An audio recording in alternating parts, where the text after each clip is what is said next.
Shutterstock Music.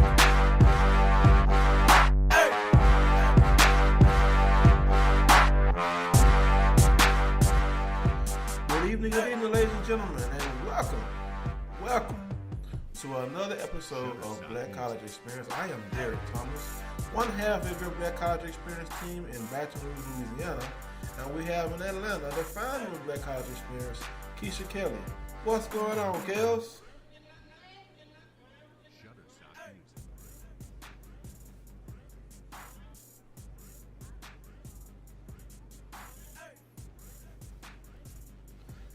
What are you calling it?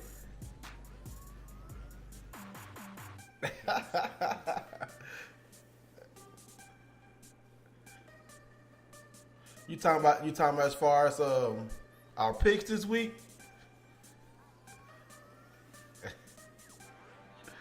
Well, I mean, we have to congratulate our champion though, Carlos Brown of Carlos Brown Show, franchise show on Twitter, is our Black College Experience Week 7 champion. He went 11-4, and I went 9-6. You went 10-5. So you were close, Kels. You were right there on the cusp. For this week, you went 10-5. Yes, Prairie View and Morehouse hurt us. Yes, and we had a lot of upsets, a lot of surprises in HBCU football this weekend, and also in other sports as well, cross country, volleyball. Those sports are winding down their seasons, getting deep into conference play and heading toward championship in those sports as well. So it's good to have weekends like that. Not good for our picks. But when you have games like that where, everyone is saying this team is going to win, and then everything just changes. You had drama with uniforms. Didn't have to worry about Alcorn, had to worry about no kicker this week, but we had teams.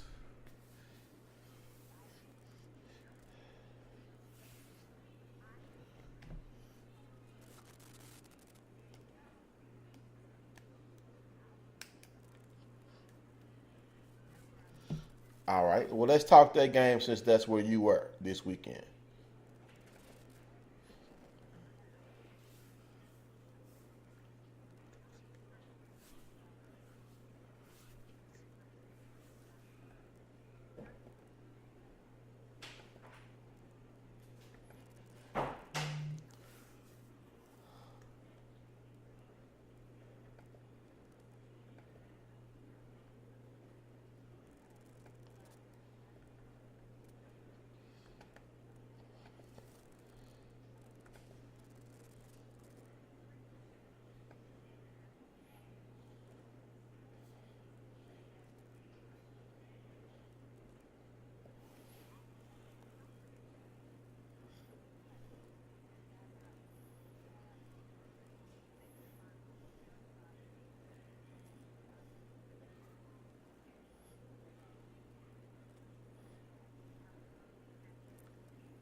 Mm-hmm.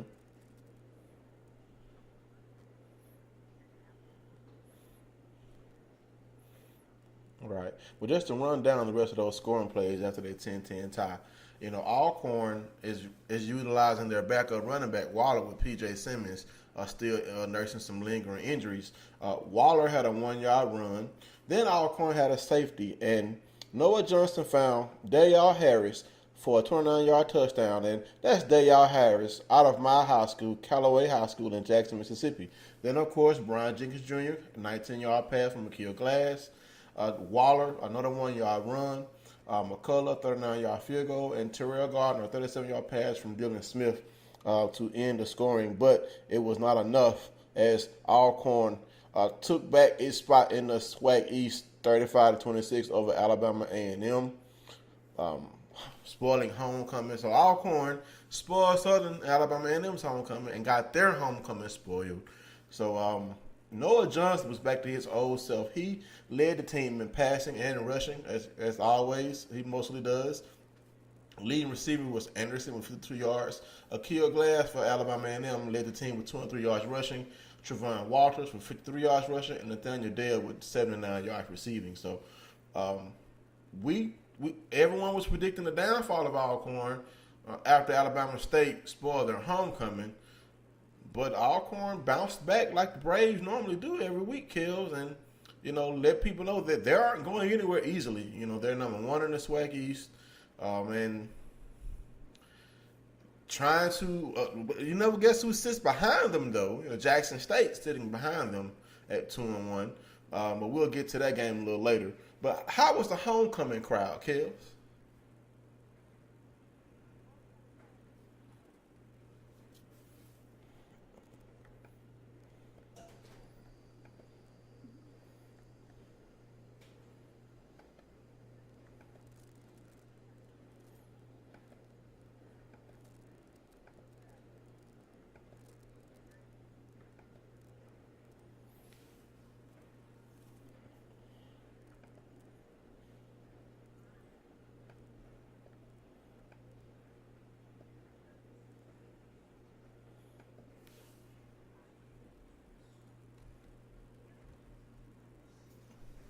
Yes, it is, and I want to wish a happy birthday to my frat brother. And he also shares a birthday with another frat brother. I was the GOAT of wide receivers, Jerry Rice. What's going on, birthday boy? Now his birthday, your actual birthday was was it Saturday? Yeah. So,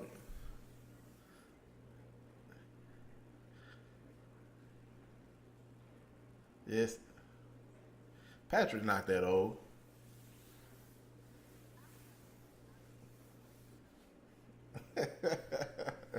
But PP, the next game I want to talk to is the game you went to.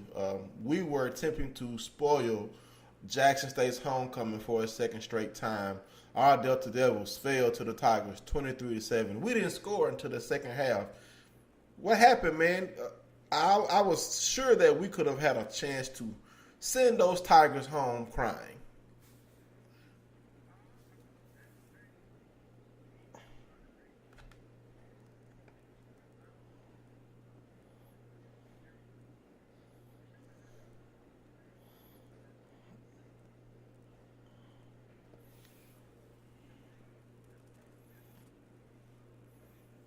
Well, we've been wanting to mention them for the past 4 to 5 years, so that's nothing new. But I was looking to see McElfresh and the quarterback from last week. I mean, we had another quarterback, Jed Even, was the leading passer. Booker Chambers led in receiving, but we know what Booker can do. I was hoping that we could have overwhelmed those Tigers and sent them home crying again. Jared Hayes had another good game for Jack State with 129 yards passing. Jordan Johnson led the Tigers with 134 yards on the ground. Scoring plays, Shoemake had an 8-yard pass from Hayes. Hayes had a 1-yard run. 2 field goals from Jackman. Then we finally got on the board with a 24-yard touchdown pass from the Jarrett Bryant. And then Jackman had another field goal to finish up the scoring, and the Tigers were able to prevail and have a happy homecoming.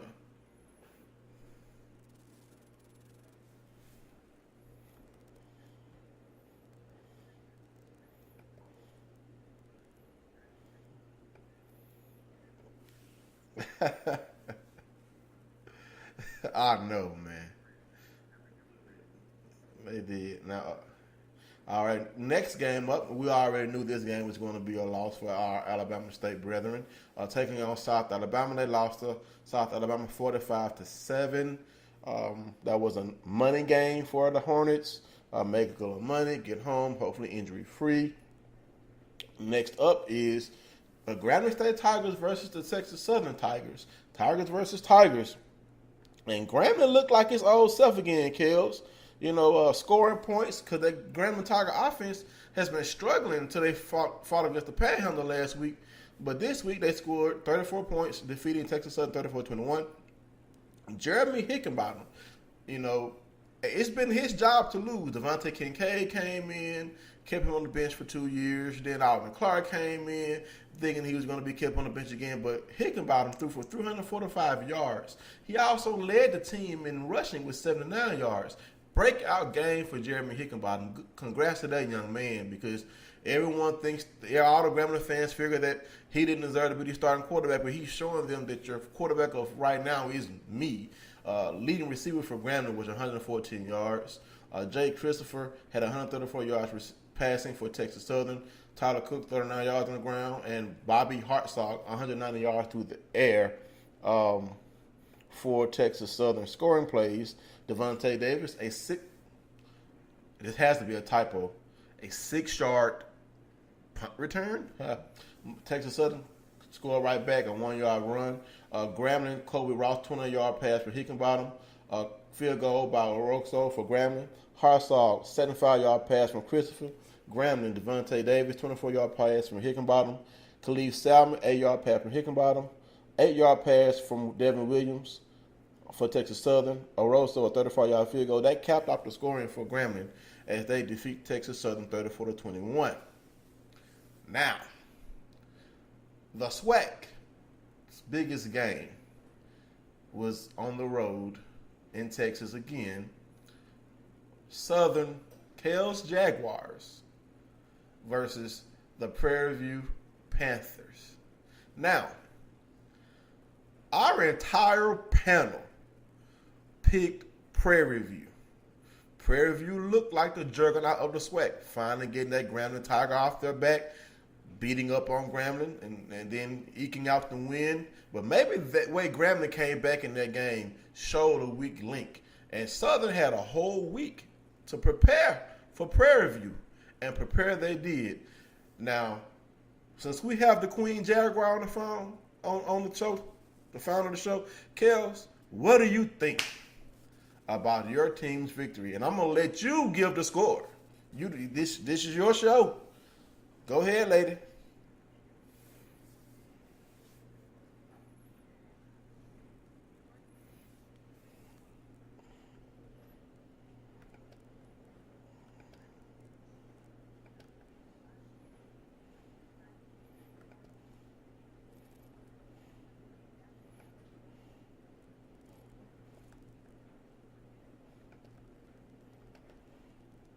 Win.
Right.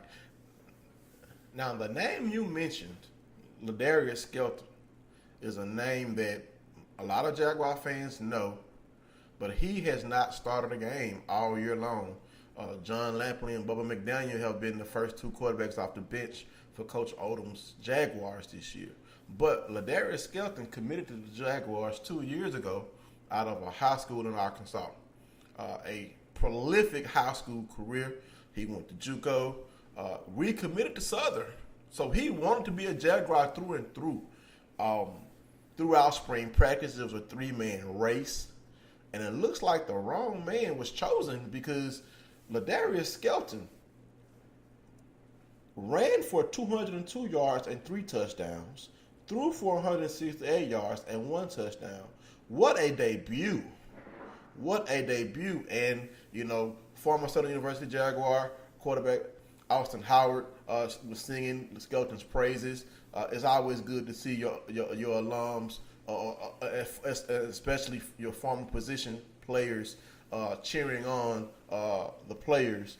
Also for the Jaguars, Devin Ben had 57 yards on the ground. Kendall Law had 52 yards on the ground and a touchdown. Christopher Chaney had 21 yards also on the ground. Through the air, not much through the air. Southern had a tremendous ground game. The only touchdown was to Trey Smith through the air. The Southern University defense.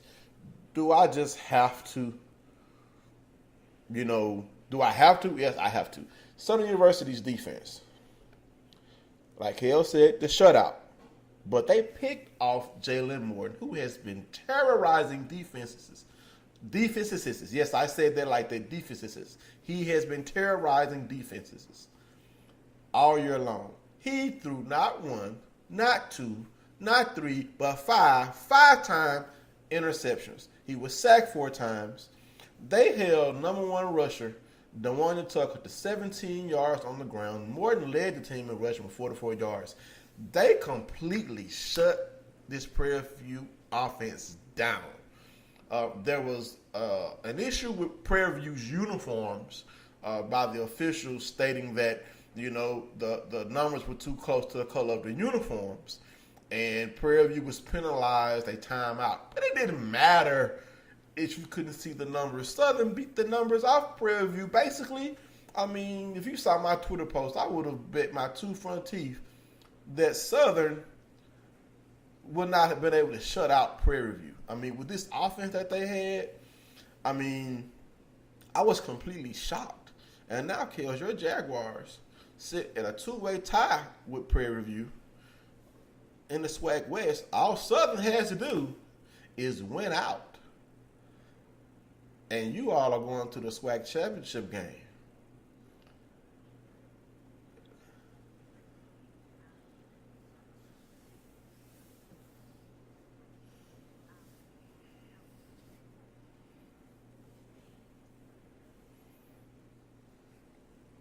It is.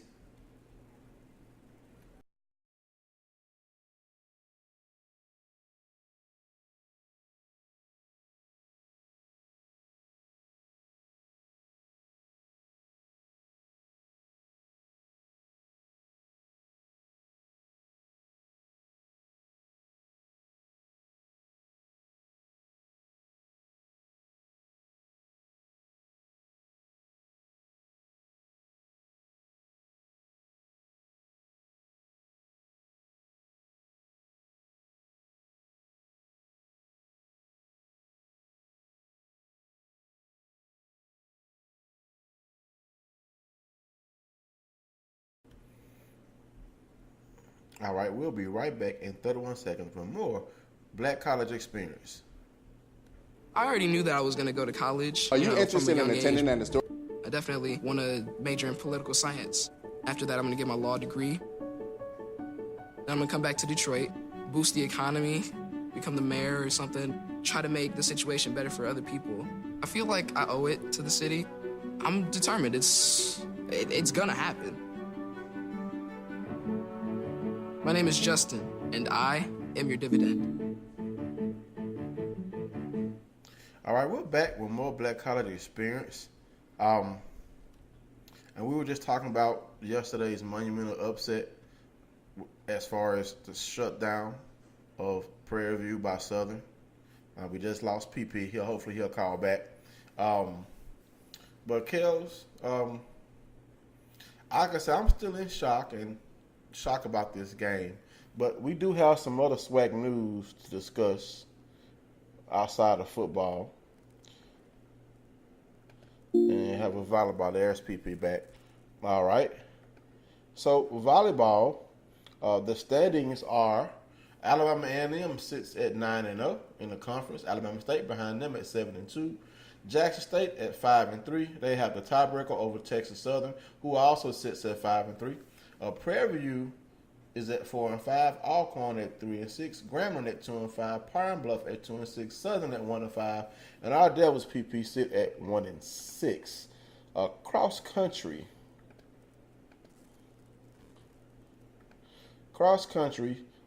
meets Miss Kimmy of Mississippi Valley State won her third meet of the season with a time of 17 minutes and 51 seconds in the women's 5K at the MC International. Alcorn State, Jackson State, Alabama A&M also had top 25 results individually as the Lady Braves, Angelica Jacobs, finished 19th. Diamond Griffin of the Lady Bulldogs on her way to a 25th overall result, and Carolyn Rucho finished 20th for Jackson State.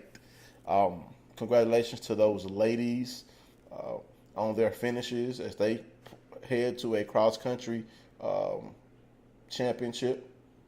Now, jumping over to the MEAC.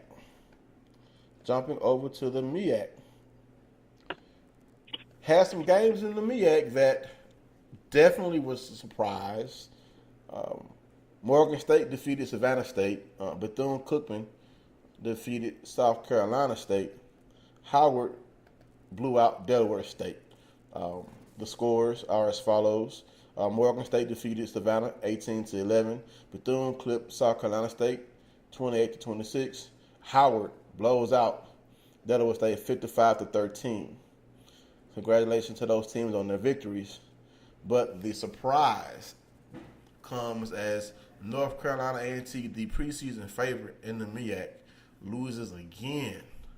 This time to Willie Simmons and the Florida A&M Rattlers.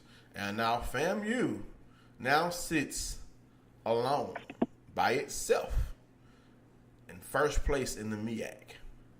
Now, we picked this game also, and all of us picked North Carolina A&T except for one person. I wonder who that person is. I wonder who. Who's that person, PP? It was me. I knew it, man. So what crystal ball did you see this happening in, man? Give me the Powerball numbers out of that crystal ball. That's it. What is it? The A&T offense is,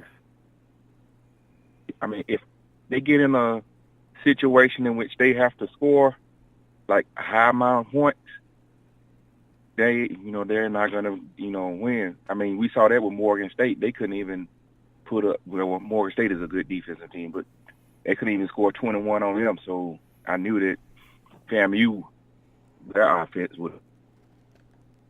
Right, and this is a statement win for FAMU. They are undefeated in the MEAC. The game, a 22-21 victory for the Rattlers. I call this game snake bitten, and FAMU won the game in the second half. North Carolina A&T jumped out to a 14-0 lead. FAMU scored, making it 14-6. Then A&T scored again, making it 21-6. And here is where the tide changed. Football is a game of not one, not two, not three, but 4 quarters. In the third and fourth quarters, the Aggies did not score again. North Carolina A&T was shut out in the second half. FAMU scored 16 points, and they had a game-winning field goal with 4 seconds left by Yahia Alay, 26-yard game-winning field goal to seal the deal, the W, 22-21, shocking North Carolina A&T. And now the Rattlers have a 4-0 record in the MEAC. Now, this is Willie Simmons' first year at Florida A&M. He has not even had a full year to recruit. So we know what Willie Simmons can do because we saw what he did at Alcorn. We saw what he was able to build at Prairie View before leaving. And what he's doing now with FAMU. I mean, we know he had that loss at Jackson State. Fans are still upset. I met a lawyer at my chiropractor, Mr. Thrower. He was very upset still, but I'm pretty sure he's happy now that his Rattlers sit 4-0 in the MEAC. And I just heard a tune come in, and I think that is our guest. area code 470, last 46655. Who do we have? Everett Nicholas. All right. Now, Everett Nicholas, everyone, he is our guest. He is a former Mississippi Valley State defensive back. And we love that. We love that. We got to play this for you. You're not gonna be able to hear it until you listen to the show. But we have to play this for you. Got some Devil's Gun. So, gotta play some Devil's Gun for you, man. We could have used you last year. We could have used you yesterday, man. That defensive backfield to stop them Tigers. Oh yeah, I really wanted to play yesterday. It would have been a good game. So now, Kels, even though he's a Valley alum, Kels, you secured him as a guest on our show. So, ladies first. So, I met him. Funny thing is, I met him last year in Virginia. That's where I first met him, and I had a conversation with both him and his mom. And the funny thing is that, even after meeting people at the bowl, it's like the conversation goes back and forth as to where or when you'll interview people. So I'll say you're probably, second, third, I can't say. I'm going to say second, probably another third person coming on that we have actually interviewed that actually played in the bowl. So no, it's probably more than three. But we've talked to several people, and I guess I want to start here because it looks like when I'm looking at your highlights, junior and senior year was like the main things that I was looking back. Take us back to your playing time at. Oh my God, I'm on the phone with nothing but Delta Devils right now. Oh my God, I just realized everybody on the phone is a Delta Devil. Yeah. We outnumber you. Everybody on the phone is a Delta Devil. Normally. Now I see what you felt like, Derek. I see how you feel when everybody's a Southern Jaguar. Me being surrounded by Jaguars, left, right, front, back, side to side. Now we got you cornered, Kels. What you gonna do?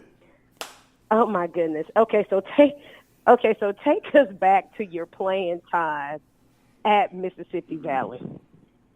Well, I feel like my time here at Mississippi Valley was pretty good. My junior year, at first I transferred here. I went to Tennessee State, and I came to Mississippi Valley, so it was a still talk at Valley. It's real slow here. I had to get used to things.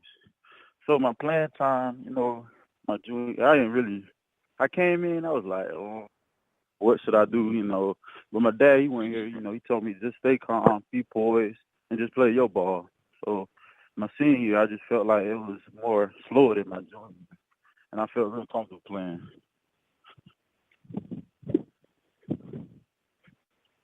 Yes, indeed. Okay, what made you transfer from Tennessee State? We didn't coach. We didn't get along that well. It was pretty. I wouldn't say bad, but it was all right. I wouldn't say that's it.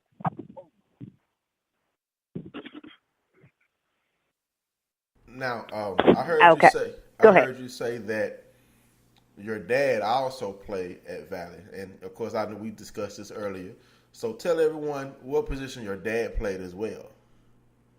Oh, he played defensive back. Right, so that's the family business, defensive back.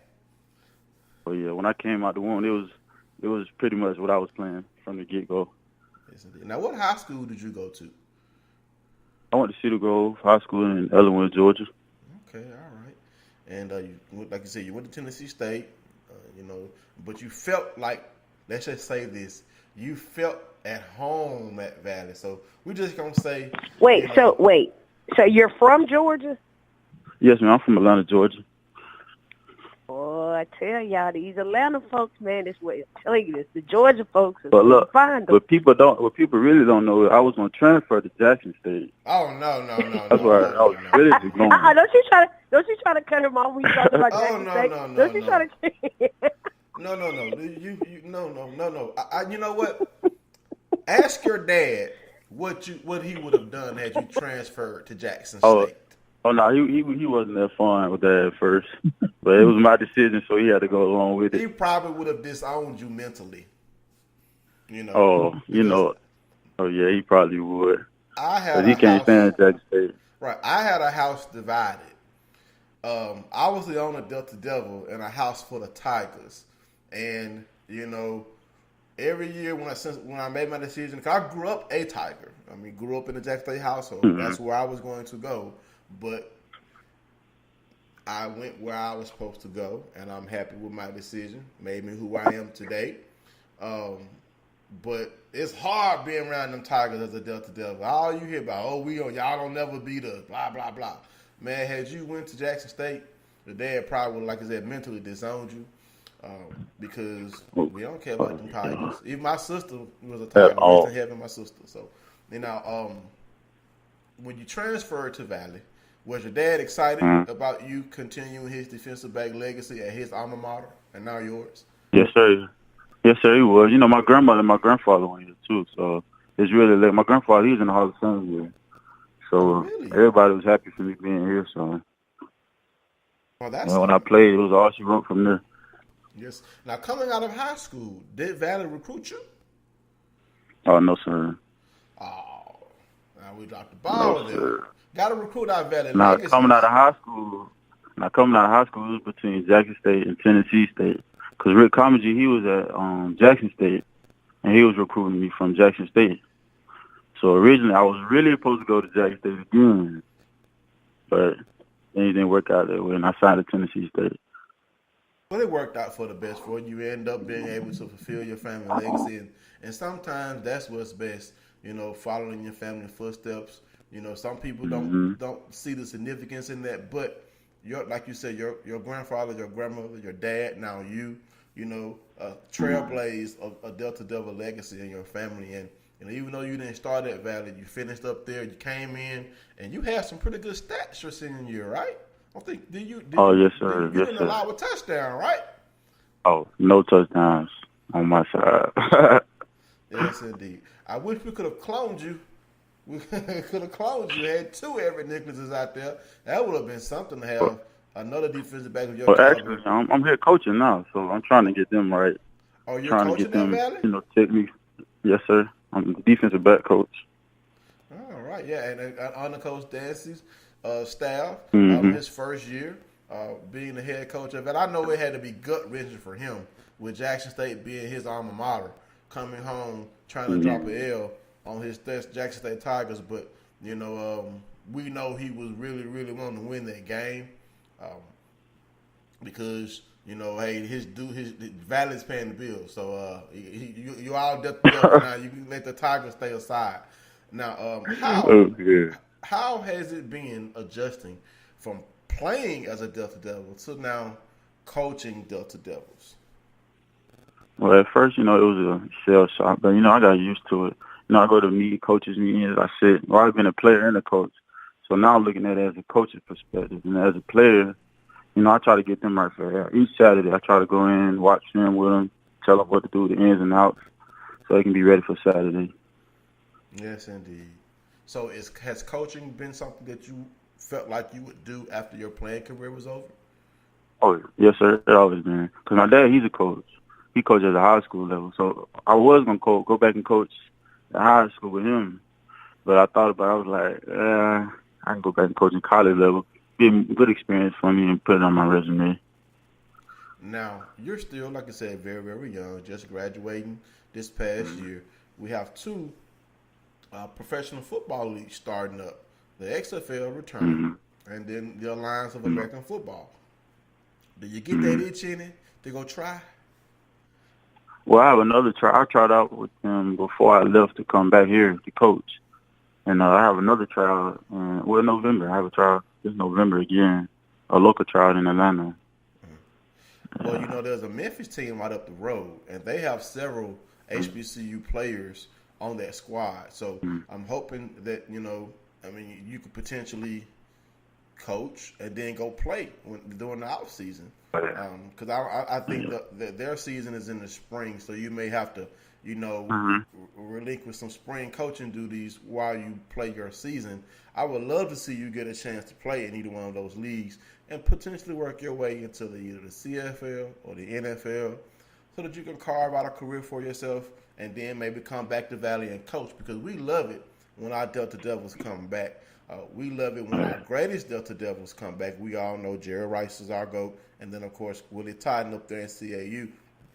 When they come, when they get a chance to come back to Valley, it just lets people know that, hey, Valley hasn't always been a losing team. We have had some winning seasons, even though we don't have a lot, Kel. So I know you're getting ready to come behind me saying y'all don't win a lot, but we don't care. We support our team whether we win or lose. But don't mark my words. Right. I think Coach Dash is going to bring us back. And Kel knows I like to pick on her about the time we finally beat Southern. But I'm not gonna bring that shutout up, Kels. He wants to talk about something that happened years ago. We know. Okay, so getting on this side of when you transition from player to coach, and Derek just talked about giving back, and we know how important it is to go back to our schools, give back in whatever way, shape, form, or fashion. How did you reach that decision that, boom, I'm going to go back to my alma mater, and this is where I'm going to coach at? Because you talked about your dad coaching in high school. Why not high school? What made you choose college and then your school of all places? Well, my decision was like NFL, but you always gotta have a plan B. So me and my family, we sat down and talked about it, and I called Coach Dancy, and he was like, "Yeah, of course, we were glad to have you back, and I'm grateful for him for letting me back on his staff." So then me and my mom sat down and really talked about it. She was like, "Do you really want to go back and coach with your dad?" And I was like, I mean, that's a blessing too, the son and coaching father, son and coaching on the same team. But I think these guys need some more help. I feel like I can be more, how can I put it? I can give them more knowledge of the game that I had, so I can give that to them, and so they can be good in the future. Okay, so going there, and you're talking about resource-wise, do you think that you have the adequate resources? Because as a coach, you talk about the recruiting and the things you need, scholarships and things of that nature. Do you think you have the resources for the athletic program at Valley to get the children, or get the guys rather, to come to your school and say, hey, I want to be, as Derek continuously puts it, a Delta Devil? Yeah, I think I have. I think I can do that. Recently I just got a kid an offer. Well, I don't pull the trigger, but I just bring him to the head coach or whatever, so they can get him an offer. But yeah, I feel like I can do that. But my dad, he's a coach, so when he bring the guys to me, I feel like I can bring guys here, and we can go from there. And so, in this first year, what has this first year or this season, what has it been like? What have you faced as far as trials, pushbacks, being this first year coach? Trials. I mean, we 0-5 right now, so I feel like we have lots of room to improve. Every day we work, every day we go out, every day we work hard, and I feel like we can get better every day. It's just this flag. It's a tough league. This Coach Dancy's first year, so we still trying to figure out the things, the ins and outs to come and get a W. Okay. Derek. Well, Derek. What I wanted to ask is, and I saw Broderick Robertson, another Delta Devil legend, post this. The next couple of games that you all are going to be playing are going to be homecoming games for those teams. Now, we all know back in the day, Prairie View used to be the game everyone wanted for homecoming, and then came us because we weren't the winning teams, and everybody wants a winning homecoming.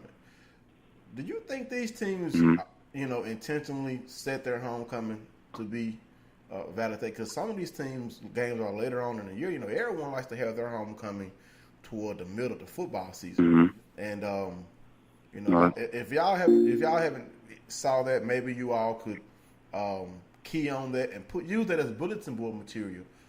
Go out and spoil someone's homecoming. So what do you think about teams scheduling or, deciding where our homecoming game is going to be against Valley? I feel like it's disrespectful for one. I mean, I just have to deal with it, go out there, support their homecoming. I mean, I just have to give them a show. I mean, we got 4 back-to-back homecomings, including ours this week. We play Pine Bluff. But I feel like we should go out there and spoil a couple homecomings and get a couple W's in these last couple games coming up. Right, and I'm trying to find that list of homecoming games that we play. Now, unfortunately, I won't be able to come and celebrate homecoming this weekend. But I know PP's. Oh man! But I need to get back so I can enjoy homecoming again. It's been a while for me because we doing sports media down here. Maybe I can get up there and do a homecoming next year. Now, homecoming this coming year, like you said, y'all playing Pine Bluff, another team that's been struggling. I'm hoping that we can get our first W against them because they are ripe for the picking for us to get our first W on the year. And, don't let our homecoming game get spoiled like Alcorn and Southern got their homecoming spoiled. Alcorn and Southern, Alabama A&M, Clark, Atlanta. It's been plenty. They got them upset. Yeah, it's been plenty. Right. So what do you think about this game coming up? Pine Bluff, that's a pretty good team. We actually watched film on them today. They're pretty good. They got a running back. He's pretty good, too. And I feel like we come out there and play our game, do well. We should get a W this week for our homecoming. Right. I mean, I haven't heard that said about Pine Bluff that they're pretty good. I mean, the Golden Lions have been taking their fair share of lumps this year on the football field and on social media with a certain statement that a certain person that works for Pine Bluff football program said. I'm not gonna say his name, but I'm hoping that we can get this W. I have the list here. Like we played Bethune-Cookman's homecoming, Jackson State's homecoming, our homecoming, Texas Southern, Grambling, and then Alabama State. Now, to me, it's unusual to have homecoming that late in the year. November for Grambling and the end of November almost for Alabama State. And that just makes me think that they just decided, you know what, we want to win for our homecoming.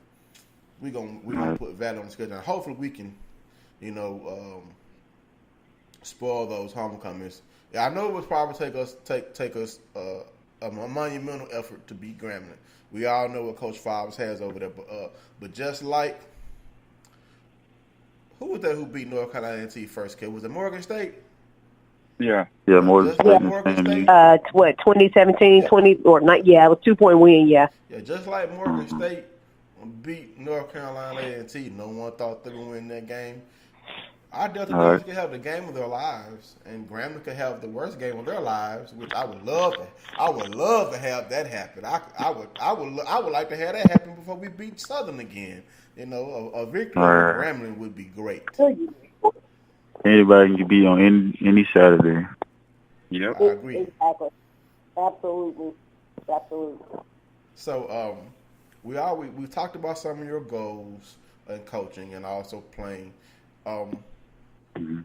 Talk about your family life.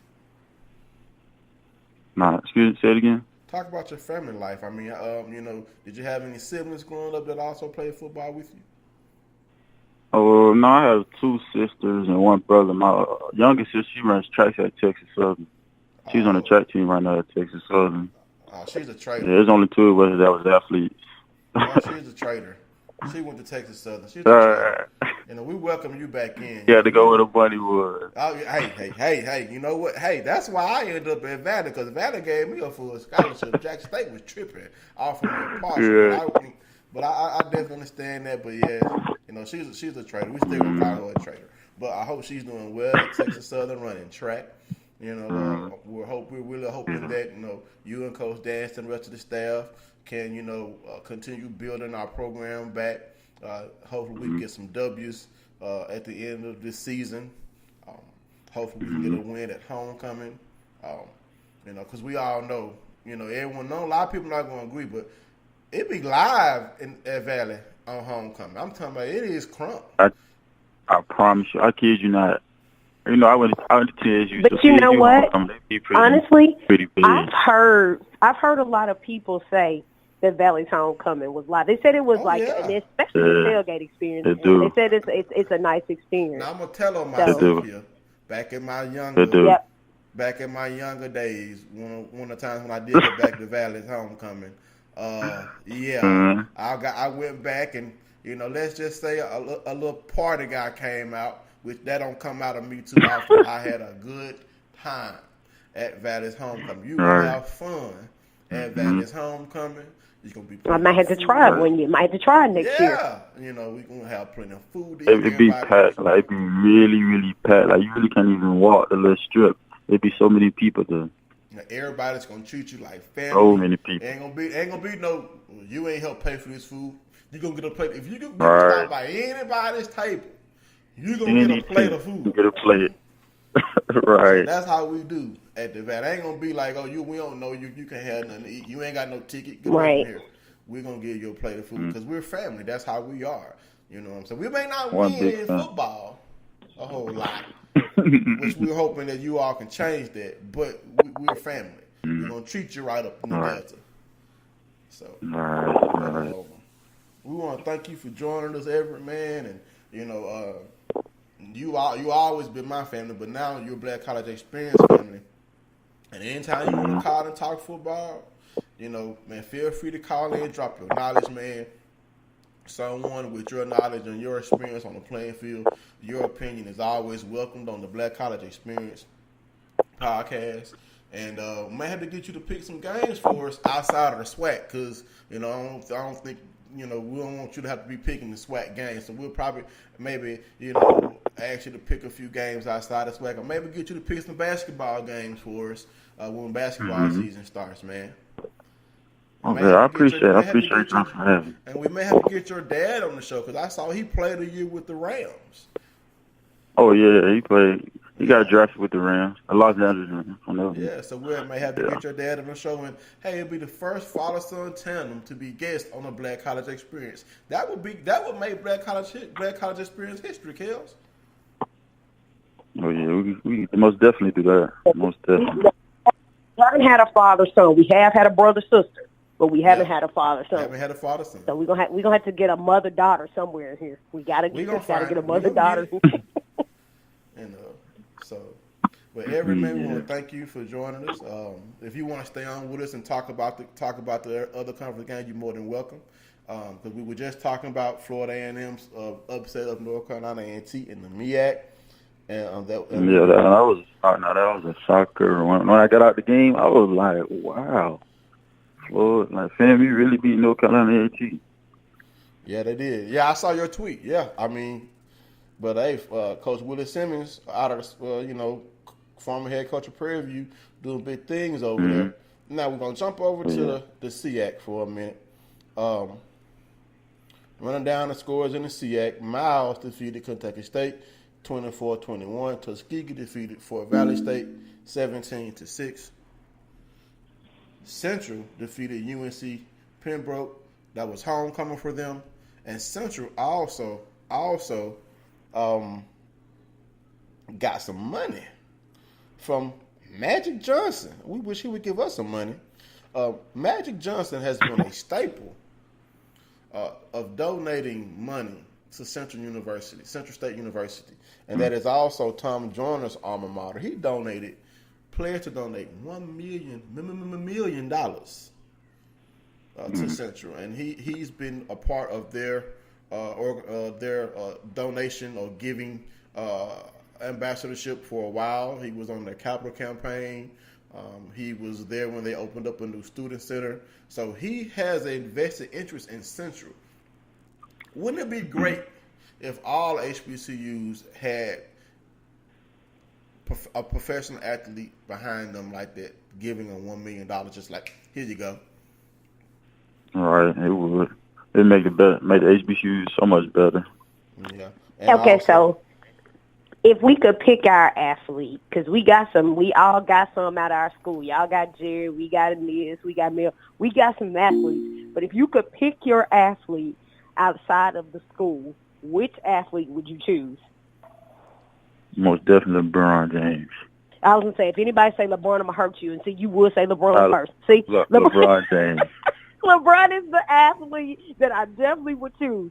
So we both taking LeBron. We don't know who Patrick and Derek gonna take because LeBron is off the table. You caught me off guard because I'm trying to think who make the most money. I don't know. Floyd Mayweather? Okay, you got Floyd. Patrick, who you got? Because he's number one. Well, okay, so Patrick, who you got? I would probably go with LeBron because, Floyd, he be rocking with Trump. I can't do that. You know what? If he come hang out with us at the Valley, we gonna sway him quickly. So come on, Floyd. Come on to the Valley. You know what I'm saying? Floyd don't probably even know what he be doing. Yeah.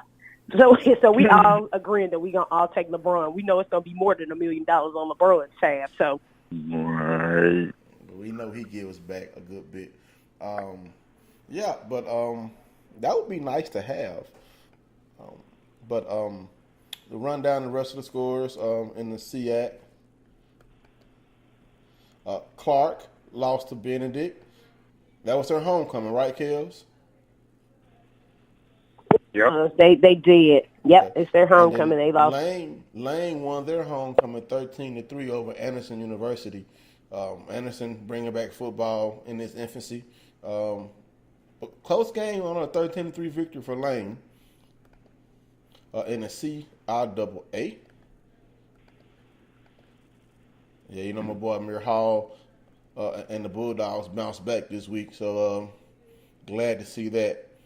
Bowie State's one of my favorite Division II HBCUs now. Shaw defeated Livingstone 37-28. Fayetteville State stumps Johnson C. Smith 70-6. Virginia Union defeated Chowan 48-38. Elizabeth City State loses to Lincoln, Pennsylvania. Bowie State defeated Virginia State, and those three games were our homecoming games. So Chowan losing homecoming, Lincoln winning homecoming, and Bowie State winning homecoming. And Winston-Salem State defeats St. Aug's 36-6. Now, the last game I want to talk about is a game with one of our former guests, Coach Ruffin, down at Ed Waters. And Ed Waters has not been a winning school in football for a while. And they are now sitting at 4-1 after a victory over Faulkner, a 15-13 win for Edward Waters, Kels. And now they're getting ready to head into their homecoming. Happy. Yeah, they are actually the last 5 games. They're 4-1. So that we did. I sent that tweet out because they did. They were like, not to shade FAMU, but y'all showing all the love to FAMU. But just remember, we over here out of the last 5 games, we won 4 of them. So Coach Ruffin is turning that program around already. He is. So, and we're about out of time, so I just want to run down the rest of the HBCU games. West Virginia State defeats Concord 52-24. The West Virginia State, they're a dominant team. They have had a good team the past couple of years. So congratulations to the Hornets. Let's see, Lincoln, Missouri loses to Truman State 20-13. And I'm looking for that Langston game. Yeah, Langston beats up on Arizona Christian 38-17. Texas College loses to Ottawa 6-14. There's one game I forgot to talk about in the SEAC. Excuse me, before we get out of here. And Kels, I don't know how I forgot to mention this. I guess because we were enjoying the conversation so much. But to jump back into the SEAC, this game had to be postponed due to damage from Hurricane Michael. So prayers to anyone affected by that storm. Morehouse versus Albany State, Kels. At Morehouse, we had Coach Freeman on the show, and they have been undefeated, beating up on everybody, coming back in dramatic fashion. But the Morehouse winning streak ended today in a not so happy fashion. A blowout loss to Albany State, 41-19. We picked this game, Wow. and all of us picked Morehouse. And I did not see Albany State beating Morehouse at all. Definitely did not see them beating them like this, Kels. What do you think about this game? So the funny thing is that after we told Coach Freeman that he was like the last one. This is a fun fact. And you're from Georgia. Fun fact: the last two schools here to be undefeated were Morehouse and UGA. Guess what happens? They both lose in the same weekend. So not fun fact, but that's exactly what happened this weekend. It's terrible, but it happened.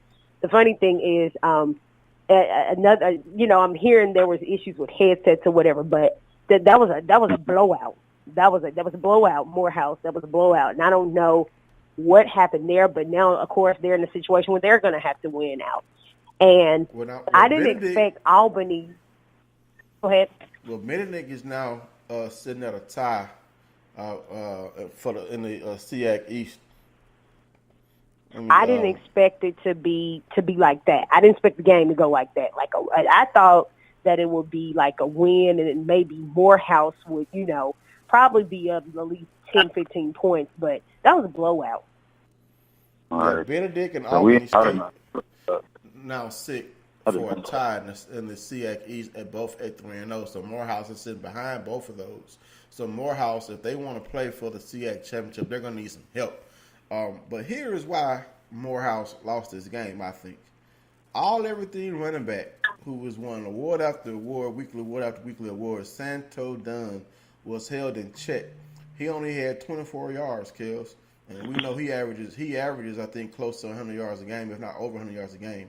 Passing-wise, they threw the ball pretty well, but we know that Santo Dunn is a tank that makes that team go, and Albany State stopped him. On offense for Albany State, they had a good game all the way around. I'm talking about they used everybody. They threw for 254 yards by Keelius Williams. He had 3 touchdowns on the ground. They had 5 players rush for over 20 yards, led by McLean Habersham, 65 yards, Tracy Scott, 59 yards, Keelius Williams, 49 yards, Keelan Fraze, 33 yards, Chris Miller, 24 yards, total 244 yards rushing, with 2 other players rushing for 7 yards apiece and 2 touchdowns. So, where Morehouse strength is rushing on the ground, Albany State took their rushing power and used it against them. 244 yards on the ground, 254 yards in the air. That's a balanced attack, and they just they brought down the house is what they did. So, that's how the ball rolls in football. All right. So, next week, Kels, do you want to announce who our guest is going to be next week before we get out of here, or you want to wait? I do not. Okay, so we got about 2 minutes left in our show. We want to thank Everett Nicholas for joining us tonight. We thank you for taking time out of your busy night, game planning for next week, planning for helping us start planning for a homecoming victory over Pine Bluff. Kels, go ahead and close us out. All right. Well, we thank everyone for joining us this week. It was a very busy week in all of Black college sports. It was just a great weekend. Of course, on our picks, Everett, if you want to get in on this picks, Everett, we know you're a coach, so we know you're going to be biased. But it was a great weekend for picks. And as Derek said, next week's guest, we will have the GCAC, which is the Gulf Coast Conference. We will have the commissioner on talking with us. So we'll have another commissioner on. Derek got the first commissioner, and here I come trying to secure the deal after Derek. So we're going to play. Need them all. Hey, we want them all. We're going to see what commissioner comes on after. So y'all join us next week. All that information will be out tomorrow. But, again, the GCAC commissioner has agreed to come on. He sounds pretty excited about doing it. All of his staff sounded excited about doing it. So here we are next week. All right, everybody. Thank you for calling in. Rest in heaven, big sis. Bub loves you. Peace out, everybody. Good night.